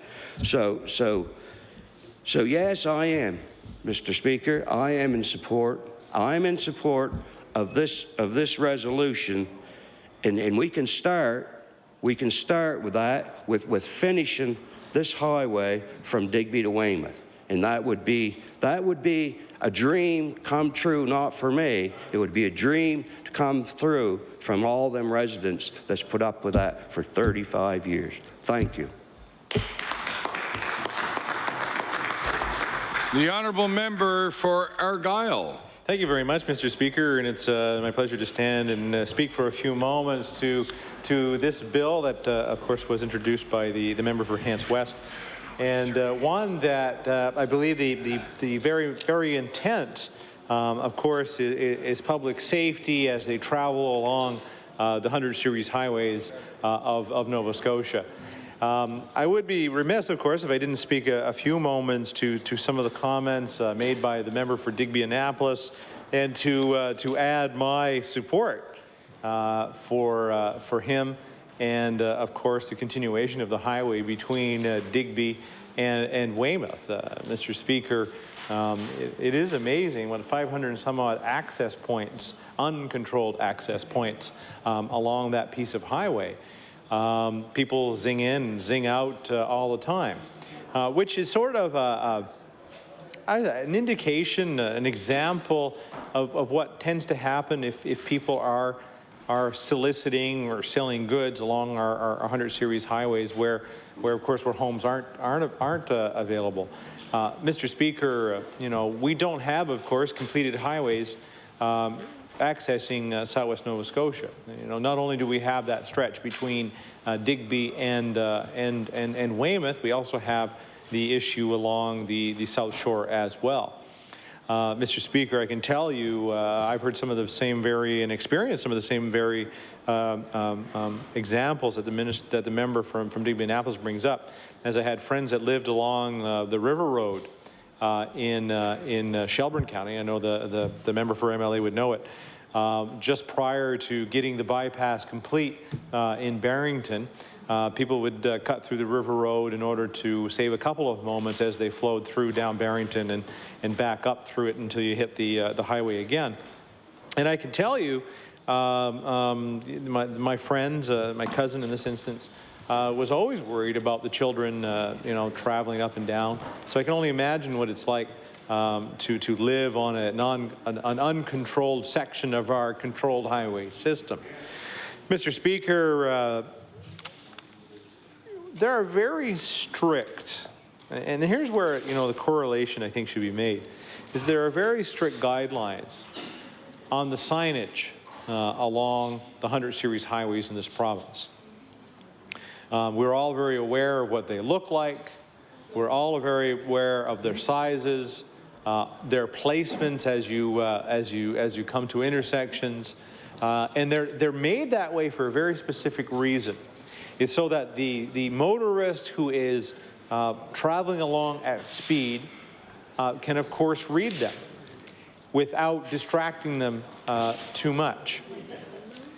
Mr. Speaker, you know, without that kind of signage, people would make, of course, quick decisions as they made it to intersections, whether to stay on or stay off, depending on it. But that's the very hazard that's created by soliciting or selling along our 100 series highways. Now, Mr. Speaker, you know, maybe this act can be amended slightly. You know, the issues that the minister brought forward, you know, talks about maybe some of these places where there isn't controlled access, right? Along the 100 series, along the 103, along the 101, and I don't know all the other places that this happens, but it does happen. I know up through Cape Breton, and you know, there's a lot of places where, of course, this happens. So, Mr. Speaker, maybe we can amend it and say on the controlled sections of our 100 series highways. So the point here is that the minister did speak a few moments, but he said he didn't support the bill. What really we would have liked to have maybe heard is that we like the idea. We all believe in public safety, of course, along our highway system. Maybe with a few amendments, we could make it work. And I think this bill could be made to work for the residents of Nova Scotia. Mr. Speaker, you know, we've seen time and time again, whether it be at level crossings, which we still have lots of level crossings along our highway system, and people sitting off the side selling fish, selling agricultural products, selling clams, you name it, in a high volume area, people will sort of set themselves up and do it. Mr. Speaker, you'll see time and time again people with signs setting them up in places where they probably shouldn't be. And Mr. Speaker, all of us who have had the opportunity to sit in this House know it full well that when a sign goes up on 100 Series Highway, it's not very long before the sign is removed. But, Mr. Speaker, what we've seen in the past is people along the side of that highway with signs and waving and all kinds of issues that take the activity. Mr. Speaker, I'm very careful that when I do that I'm not on 100 Series Highway. But Mr. Speaker, you know, we talked a moment ago. We talked about yard sales, and you know, it's a wonderful example of entrepreneurship in our province. And the one I think of course, is the one in Wileyville, I think it's called. And you know, there's a family, and I've never actually stopped at it. I'm not a yard sale stopper, but you know, on a busy day, you can see lots of cars pulled off to the side of that highway, checking out the tables and tables of stuff that Wileyville, I know it's in the member for Lunenburg West's constituency along the sort of not 100 Series Highway section of that highway. And Mr. Speaker, you know, if this happened more often, you know, it would be very difficult to continue the flow of traffic along there. And Mr. Speaker, we've been the province who has you know, looked at public safety on our highways time and time again, and I thank the minister for bringing that list forward and talking about the banning of the usage of cell phones, the issue of texting. You know, there's times when probably it would be best that we can pass a law to make sure our children aren't talking in the back seat, but I can only aspire to hope that someday we have that to tell my children. If I ever needed that favor, I might ask the minister for it, and I'm hoping my children are watching on TV, but I can never guarantee that. I can never guarantee that. You know, but there are times when I think the distraction of the children or of my beautiful wife is more than of course the cell phone or texting at the time. But Mr. Speaker, we all travel these highways at speed, and we all know that it doesn't take much. You like that, at speed? I know the deputy premier really enjoys the at speed, because I think he's probably a little bit like me. He knows the speed limit's 100 kilometers per hour. Now, you know, this is one of those instances where it's, you know, we know it's 100. And I'm going to leave it right there. But Mr. Speaker, you know, we have to make decisions in some cases at a split second, and sometimes, you know, at speed we can't stop in the split second that of course we have that decision. And Mr. Speaker, you know, knock on wood. You see that? Knock on wood. I've never had the unfortunate opportunity to have had that kind of accident, either rear-ending another car or it sounded like Deadwood. I said I knocked on wood. Did you see the knock on wood? You know, I did hit a pole once, but that's a whole other story. The pole somehow jumped out into the road, but that's something completely different. It wasn't on election day either. I'm glad to see that the NDP caucus is interested in this issue. Yes. And I'm hoping that, great you know, concern on Table Island. As much as we want to see this support on this opposition bill, on Bill 34, you know, I'm hoping that this will at least stimulate some thought on adding this issue on another bill, or pulling it up some forward with some amendments at some other point to just create a little safer environment on our 100 series highways. Mr. Speaker, again, I have to go back to the member for Digby Annapolis, and of course support him.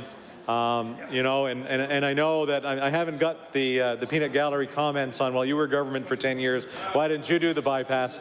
But ultimately, we have the same bureaucrats. Let me put it that way. And I heard that. I've heard that before. I've heard that before. That well, the traffic doesn't warrant it through the Weymouth area. But for some reason, on both sides of it, there's enough traffic to warrant it. Mr. Speaker, I know on many occasions the member for Digby Annapolis has stood in this House and talked about the alders in his constituency, and again he stood and offered to go and cut those alders on the already laid out area for that road. And I would say maybe the minister should give him the go-ahead to get his chainsaw out, go cut some trees, and at least get one step closer to a bypass to Weymouth and Digby. Mr. Speaker, again, this bill is about public safety. It's about making sure that as we're driving at speed along our 100 series highways, that you know, that we're able to maintain the safety of not just your vehicle and you, but all the people that are around you. So, Mr. Speaker, I want to thank again the members for their indulgence during this debate, and I look forward to further discussions on Bill number 34. Thank you very much. The Honourable Member for Queens. Thank you. Thank you, Mr. Speaker, and I'm so pleased to be standing here to speak to Bill 34 and giving the last few comments for this debate. One thing that I'm really most impressed with is that all members of this House take the safety of the traveling public and the public along our highways absolutely as its top priority. And we're all in agreement with that, Mr. Speaker, and that's so impressive. And there's no question as well that the member from Hants West has brought a very important bill forward that has given us much debate and much to think about exactly this evening. And you know, the bill has a lot of good pieces, and it's certainly worthy of support in principle. However, I think we all can agree as well that it does need more clarity, because if we move this bill forward as it stands, this could have some other different types of impacts on the many businesses along our series highways, and certainly in the riding of Queens and along the 103, it certainly would have impact for a lot of businesses in my area.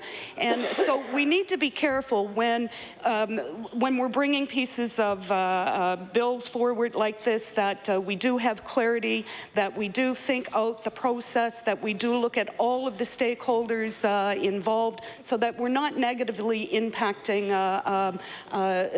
businesses that exist on the 103 for sure, or the 101 or the 104. And but you know, again, as I said earlier, the #1 priority for this House and this government and this minister is the public safety on our highways, the traveling public. Order, please. And I thank you. The time allotted for debate today has ended. I want to thank all their speakers for their participation. The Honourable, the Government House Leader for the PC Party. Soon, very soon, Mr. Speaker, soon. Mr. Speaker, that concludes opposition for the day, and I refer it back to the Honourable Government House Leader. I guess I'm a little rusty. The Honourable, the Government House Leader. Mr. Speaker, you're not rusty. Mr. Speaker, as a wise man once said to me, you're better off wearing out than rusting out. Mr. Speaker, I'm sure you'll wear out. You'll never rust out. Order, please. The Honourable Government House Leader has the floor. Mr. Speaker, thank you. Mr. Speaker, our business for tomorrow will be bills for second reading. Bill 1, Bill 61, Bill 62, 64, 65, 67, and private members public bills number 50, and third reading of certain bills and committee hold of certain bills. With that said, Mr. Speaker, I ask you to now rise to meet the hours of 12 noon to 8 p.m. tomorrow. Thank you. The motion before the House is that they should now rise and meet tomorrow between the hours of 12 noon and 8 p.m. All those ready for the question? All those in favour signify by saying aye. Against? The motion is carried. We have now reached the hour of interruption. The late debate tonight has been submitted by the Honourable the member for Guysborough Sheet Harbour. Therefore, be resolved that the House of Assembly recognize this government's commitment to creating opportunities for seniors to stay in their homes and communities longer by funding such projects as age-friendly grants for park benches along a well-travelled way in the municipality of the District of St. Mary's. The Honourable the member for Guysborough Sheet Harbour.